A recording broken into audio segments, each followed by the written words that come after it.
நீ கட்சியே இன்னும் வளரல, அதுக்குள்ளேயும் கைல்வெளிக்கு பதவி, அதுக்குள்ளேயும் மகன் 2026 மதுரை மகனுக்கு பதவி, யாருக்கும் பதவின்ற யாரும் ஒன்று எடுத்து பேச முடியல. அப்போ அந்த இடத்துல நம்ம கொள்கை வாரிசாக தான் உதயநிதியை பார்க்க முடியும். திராவிட இயக்கத்தில் இப்போ நம்ம எப்படி உதயநிதியை பாராட்டுறோம்னு கேட்டால், சனாதனத்தை ஒழிப்பேன்னு சொல்லி இந்தியா முழுவதும் அவர் மேலே வழக்கை கண்டு அஞ்சலை. கலைஞர் பேரன் முத்துவேல் கருணாநிதி ஸ்டாலின் உதயநிதி ஸ்டாலின் காட்டினார். இன்னைக்கு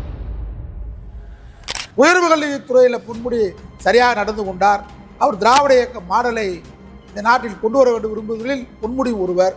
ஆகவே செந்தில்நாதன் போன்றவர்கள் எல்லாம் வெளியே இந்த தினமலம் போன்ற பத்திரிகையில் விஷத்தை கக்குகிறார்கள்.